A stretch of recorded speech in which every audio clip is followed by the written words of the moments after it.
Hi, Sammy. I appreciate your question that you posted. Actually, it's a number of questions, kind of all bulked together. If you'll take a look there, anyone who's watching this. So I took the liberty of printing it off. I want to read through it and then try and consolidate them into what I think is a general conceptual range of inquiry. If that doesn't make sense right now, perhaps it will in a moment. So you ask that you believe that we all come from love and that we are love when you peel all our outer layers away. And so you ask, why do you suppose that we all get full of fear and allow it to be more powerful than love? And you go on to say that you're sure every human being wants to be loved, so why do so many choose to be cruel and hateful to others when it's not what they want for themselves? That implies that they're aware of their behavior and not just the effects of their behavior, which are two levels of distinction there. Why are so many so quick to blame others for their unhappiness and lack of love instead of taking responsibility and control over their own lives? Why do you suppose we make life so much more difficult and complicated than I believe it truly was intended for? And I'm speaking as if for you. If life is meant to know what it is to be human, then why do we choose to learn in some of the most difficult ways?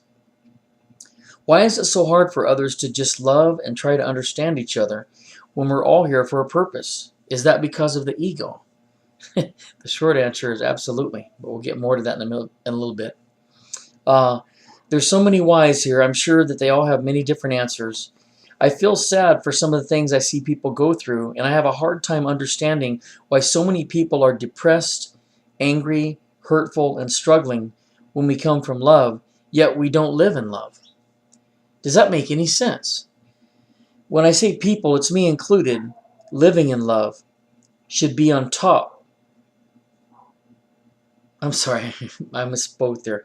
Living in love should be simple, since it is the most powerful. Yet I see it as fear being on top. And then you say thank you ahead of time for your take on it. Now, there's a lot going on there, but generally it sounds like you're wanting to know if we're at our essence made up of love. Why are we choosing to see bad things and do bad things, not only to ourselves but to others? And why do we have to allow ourselves to continue on this path instead of making changes? And it's not just about doing it to ourselves, but doing it to others. And it's hard to understand. Sometimes human behavior can defy understanding unless a teacher can bring that about. But then the student has to find merit or value in those words. The student has to find truth in those words. And that can be a whole nother level of accomplishment involved. I'd like to start off by saying that most people, human beings, don't appreciate or fully understand that there's such a thing as personality and there's such a thing as soul, and they are not the same. For example, the personality is grown new each individual incarnation. And yes, I'm talking about reincarnation, but I'm not going to go into depth on that in this response. Someone will have to ask me a question otherwise for me to do that. But the personality is grown new each incarnation, and it is in control of that life. The soul, the eternal part of you, the essence, it keeps coming back again and again and again. As that soul ages upon the physical plane, it changes what it places value upon, what it finds meaning and purpose in. Its needs developmentally change. What it finds pleasure and joy in changes. It's not so unlike any human being, a personality, within the context of an individual human life, from childhood all the way through advanced adulthood. There will be changes in that personality throughout the life and what is developmentally appropriate for their growth and their development as a human being, as a person. It will change. I know that's easy to understand. What they place value on and what has meaning to them, what brings them pleasures and joys and satisfaction, will change as they age within the context of that lifetime. I know that's easy to understand. And while they're young and they don't have the length of days to provide wisdom from a position with which to make choices, we generally come to realize and understand that they'll figure it out as they get older. Not so unlike a little tiny toddler trying to learn how to crawl, or, well, I guess if they're toddler not crawling, well, maybe. But like a toddler, they're first learning how to walk. They keep falling down and keep falling down and keep falling down. We don't rush over and tell them they're dumb and stupid, not doing it right. Here, let me show you. Or if they have two hands and they got to pick up three objects. This is a toddler now. They pick up one, they pick up the other, then they pick up the third one, but they drop one. These kinds of things, they're developmental. We see these and we know not necessarily to get involved with that process, but to stand back and appreciate it and enjoy it as part of a process of becoming, of learning, of evolving, of growing. So within the context of a human life, as this occurs, it also occurs for the soul, but on a very different time scale. Now, we are all like generally patterned and conditioned to trust difficulty and pain and fear as a learning medium more than love. And to prove it to you, you can prove it to yourself. The next time you're out in public around a group of people that you do not know, strangers probably be more important than family, but say something like, "Ow, I got a paper cut," and they'll probably all wince, like in commiseration. "Oh, God, I hate when that happens. I had one of those bad one time I got infected. Oh, almost hit me to the hospital." Whatever. They'll identify that and offer some form of commiseration because they understand it. They can relate to it. That same group of people or another group of people on a different day, strangers, run out there and say, "Ecstasy, joy, love," and they'll look at you kind of weird, like, who brought him? And they'll wonder if you need medication or something. Now, of course, I'm exaggerating to extremes of trying to make my point, but I hope that you can reach some intuitive understanding of what I'm trying to say. From the cradle on, we're taught directly and indirectly, and it's reinforced by our family, our out in the world socially, or even our culture, that life is hard, life is difficult, and that's just the way it is. There's evidence of that everywhere, and that's true. But it is not the only way to learn. There are some people, but not generally until, there are exceptions, but they're rare, but not generally until the personality gets old enough within the context of the lifetime, and the soul itself gets old enough with return visits upon the physical plane that it can start to consider learning through joy instead of fear and pain and difficulty. Fear, by the way, is such an incredibly seductive force. It's the most seductive force in the universe. Note I did not say most powerful. Fear can distill itself down to such a fine form that it'll act from within the psychological and emotional being of the person who has it. It'll act on them in ways in which you're not even aware. From their position, they will be being reasonable, commonsensical, sound judgment. They're being rational. Now, it doesn't mean those things mean you have fear going. It does mean that fear will use those things most successfully for its ends. And fear will distort perceptions. And then, if you allow it and you continue down that energetic path, then it will start to reinforce the distortions that it created initially. And if you continue down that path, if you allow it energetically, one day you can end up as a closed energetic system psychologically and emotionally, where you don't let anything in that would threaten the integrity of that negativity.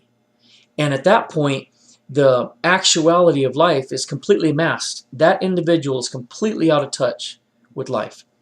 When you factor in fear and you factor in people's programming from the cradle on, and they don't find a way to get on top of it, to grow their ideas about who they are and what they are and how the world works, it can end up in some of the most atrocious acts being committed from one human being to another, because they get to a point where they don't even view other human beings as being as equally as valid as another human being. That has to do with personal growth and development within the context of a lifetime, and it also has to do with the age of the soul. Until a certain developmental step is reached on both those levels, it's almost in a sense not possible for one human being to see all other human beings as being equally valid as themselves. And because of that, they can be justified in their determinations to commit these horrific actions of incredible cruelty towards all the human beings, because after all, they're not equally valid as I am. And if they're wrong or they're evil, then I have every right to try and, clean up this blight in the world, take them out of the picture, help other people not be affected by this sort of thing. So there's a lot going on here. You asked in there about the ego, and I want to talk a little bit about that. The ego gets a bad rap. There's much in the way of spiritual literature that's been written and is currently being taught around the world by arguably some of the greatest spiritual teachers that have ever graced this planet. But you have to take into account a number of different variables, not the least of which is if the teacher's dead and the teaching is static in a book, it's not evolving and growing. Because if the teacher was alive today, the teacher would produce some clarity with that material that's growing and evolving. And other teachers maybe aren't fully at the stage developmentally in their own spiritual evolution where they can see the vision clearly as they will as their soul gets older and as their personality within the context of the physical life becomes older and wiser. Let me clarify. All ego is not bad. If we define ego as your idea of yourself, to try and kill your ego or rise above your ego is to try and kill yourself or rise above yourself. A lot of people who teach about the ego don't clarify that there are adequate or healthy parts of the ego, just as there are unhealthy or inadequate parts of the ego. I trust you can intuitively make the connection there. And so a lot of times that ego is tied in with present moment, and the present moment is where your personal power is in life. But they don't clarify that the present moment it does contain all of the past, yes. The present moment can be expanded to encompass everything that has gone before, yes. But what the present moment does not contain, it cannot contain, is the future. Why? Because the future comes about because of choices we make. It's like vector lines based upon individual choices and choices in masse in the world, in your area of the world where you live. These produce vector lines, and they all head towards certain probabilities being more likely than others. But at any point, when someone makes a different choice, a new possibility enters the pictures, and it alters things. If you were to ask any great spiritual teacher, Buddha or Jesus Christ, if they were here, what are the 5 most likely probabilities right now? 5 to facing our world. They would probably be able to explain them to you. But if you went and saw them in another 5 years later, those would change. Some would drop away, new ones would rise up, and some would become more probable and others less probable. Why? Because of choices. They don't clarify that. Now, why is this important? It's absolutely important, because if you think that the present moment is where you exist and live and you're perfect and there's no need for you to do anything, that's very disempowering. Why? Because then you can just exist simply as you are, and there's no need for you to grow, develop, discover, or evolve yourself. And that's not the way life works. That's not why you're here. Your point of power is in the present moment. And when you get to your tomorrow, it's not really there, because all you have is another right now. But that's a right now in the future. And you can help seed those now moments in the future by working on them in your present moment, wherever you're at, and realizing that you do have a responsibility to strive to better yourself, to grow yourself, to evolve yourself, and to challenge other people when they're out of line with their truth. And on that note about truth, let me clarify something there. There is no one truth that's written in some great book up there that everybody's going to have to adhere to. That's not how it works. Most human beings are not aware that what they perceive and interpret as truth is just their version of it. It's how they perceive and interpret it. So what is appropriate truth for each individual is that which serves their best developmental interests. In other words, if it resonates to something inside you deeply, follow it. It's like if you had a tuning fork inside of you, and this thing outside you're considering is another tuning fork, and it's vibrating, and they resonate with each other, follow that. But then the question becomes, well, what is the ultimate truth? Well, the ultimate truth is whatever it is that synthesizes the life that you were living. And this incorporates all of its pieces, all of the myriad pieces of truth that make you who you are. They all come together in a way that promotes your highest spiritual development. That's your ultimate truth, and you should follow that. But as you grow and you develop and you evolve, that truth is going to grow and develop and evolve. So it's important not to pass judgment on others because of what they perceive and interpret to be truth. Unless they're in your face trying to shove it down your throat and tell you you're wrong, then you need to call them on that behavior. If they're self-serving themselves without giving any thought to the harmonious balance between how it affects other human beings and the environment, then you should call attention to that, because that's wrong. That is not good spiritual work. The time is over for people who build this incredible wealth and power at just self-serving their own needs without giving any thought whatsoever to other people or the world around them in a way that's fair, equal, balanced, harmonious. Those days are over. There are still some people living that way, but energetically the world's changing. There's signs of it everywhere. You only need to open your eyes and ears and your heart and your mind to see it. So what am I trying to say? There is a way to serve yourself, yes, but do it in a way that helps others and helps the world we live in.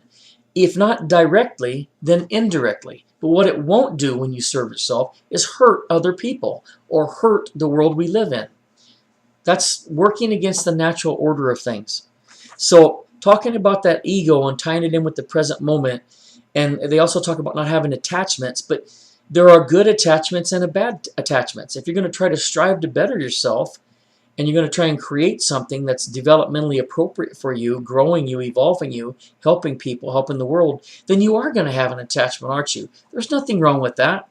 There's a lot of teachings that are out there that fall short of providing clarity. And it has not the least amount to do with the people who were present at the time it was recorded, and the manner in which it was interpreted and recorded by those who did choose to do it. A lot of times what the teacher wanted to say was not accurately recorded, either in conceptual range or specific verbiage. And that's important to realize and understand. So, the reason that these atrocities happen on the planet, Sammy, and anybody else watching this, isn't because God's letting it. Or if there was a God, why would He allow it? Because whatever your ideas of God, and I prefer not to use that term, but this video is not the place to get into the detail on that. You'd have to ask me a question.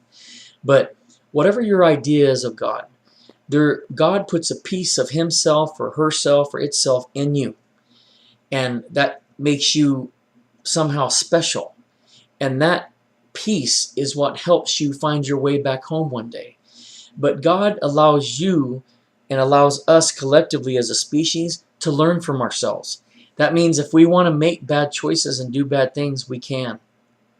Even if you choose to say, well, that's not me, I would never do that to another human being, it doesn't mean that you don't have the possibility of being capable of doing it. As long as the means is there, as long as you can put a finger on a trigger and a gun and point it at another human being and pull the trigger, the means is there.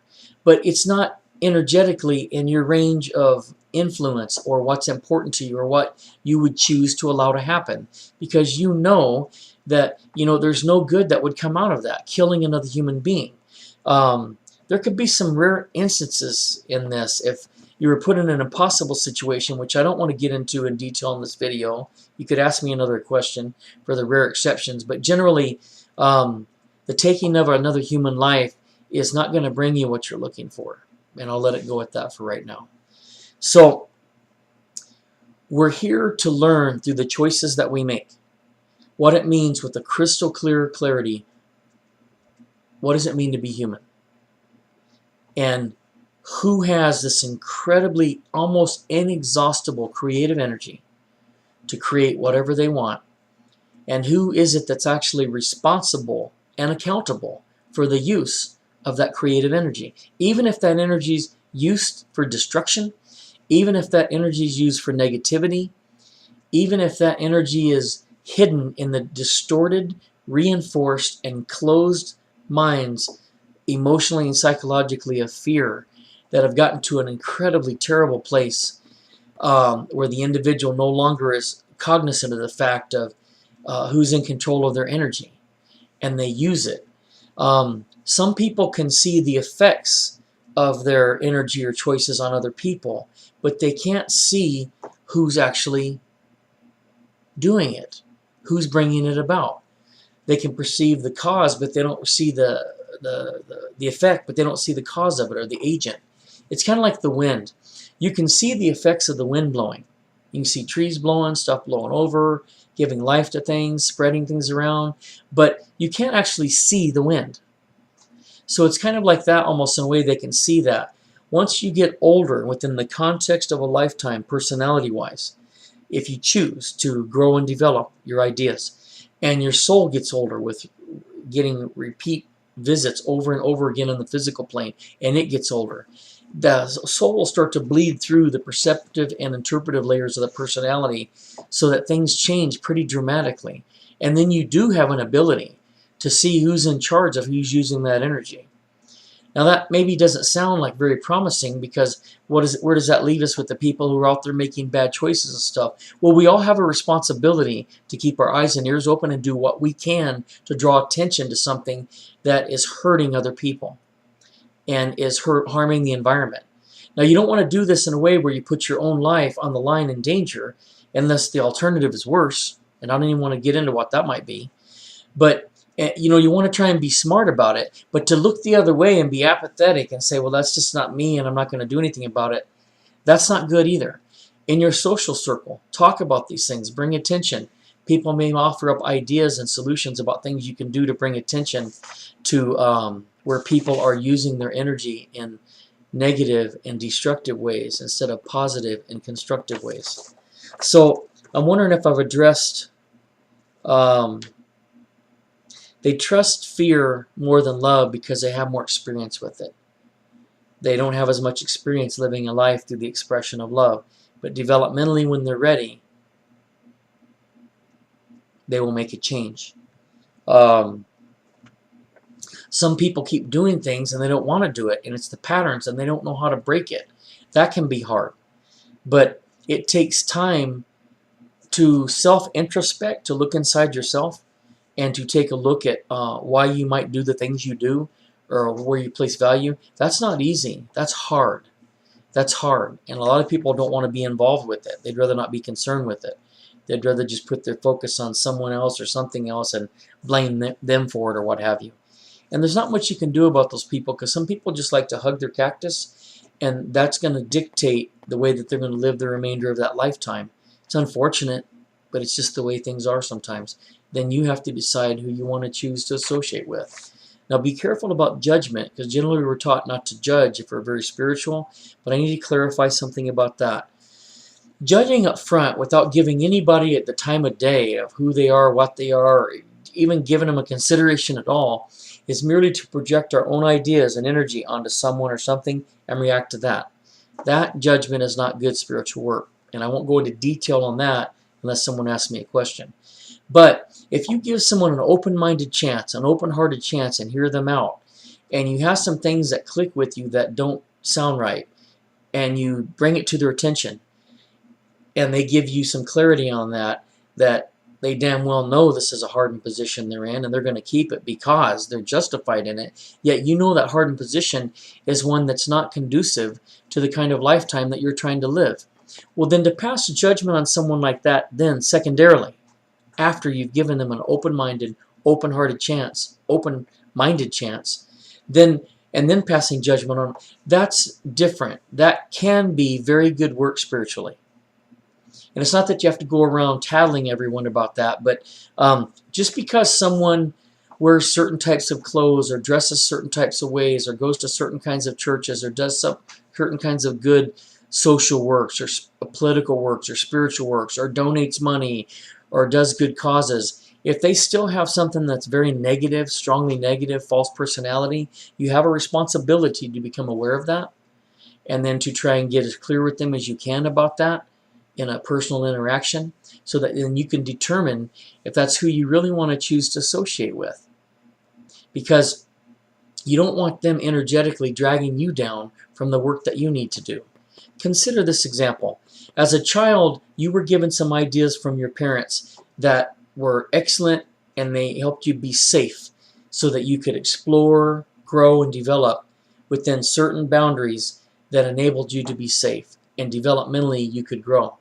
But you have to outgrow those ideas. You have to change them one day, or they will effectively hold you back from self-actualizing. Here's an example from one of my books. If you're a young child, say 5 years old, and you are told by mom and dad to stay in the house, don't unlock the front door and go outside in the front yard and play without mom or dad present, because there's no fence in the yard, and not 100 feet beyond your city street is a big major arterial street with lots of traffic. It's not safe.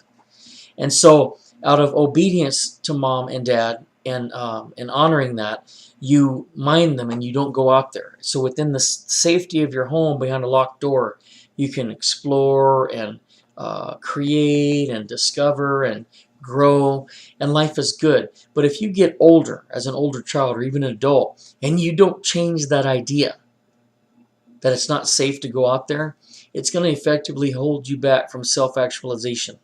And I know that's an overly simplified example, but it contains a powerful insight in what I'm trying to say to you when I tell you that whatever the ideas are that you have up here, wherever they came from, there's a point where you have to get on top of them. You have to ask yourself through introspection, do they serve your best developmental excuse me, needs anymore? If they don't, you have to discard them, or at the very least modify them or adapt them. That is your responsibility. You are not meant to come here to grow so far and then stop. So the one key question I would ask you in closing this, Sammy, and anybody else watching this, what is it that can help you make sense out of all these questions you asked me on the website that I typed out and I read at the beginning of it? Why do people do some of the things they do to each other? Why do they do the things they do to themselves? Why? Why be difficult and hateful and ugly when it's not necessary? What is it that can help us in that predicament more than anything else? The answer is human understanding. That's why I'm here, to try and help as many others as I can to understand what being human means. Because that's the reason why we're here. It doesn't make it right, but at least you can understand that maybe they're not deliberately. Some people think they're evil, and from a certain developmental position in their growth, I can understand how they need to believe in that. But that's not all of the story. Beyond the frameworks of good and evil, there are larger realities of love and fear. And as the soul ages, it will come to understand this clearly. And as a personality starts to get affected by the soul age and ages within the context of the lifetime, it will change its ideas greatly as well. So anyway, coming around in full circle. Thank you for these questions. I appreciate them very much. This is the first time I put a video type response on here. I know it's probably long. Looks like I'm 28 minutes in. But I wanted you to, and anyone else viewing this, to see me. See me. Look at my eyes. Hear my voice. And feel my energy. So that when you read my text, or if you read my books, you'll hear me and see me and feel me. So it makes a more personal connection from one human being to another. So any of you watching this, if you've got any questions that this has spurred, or you had some other ones unknown and they came about from this, or some have actually spun off this, please don't hesitate to post them, and I'll get back with them as soon as I can. I, like you, have a busy life, and I do the best that I can. But I do appreciate all of you more than you know. And I thank you for taking the time, once again, Sammy, for putting this questions on the website. I hope and trust that you find some value and meaning in it. And the rest of you all take care.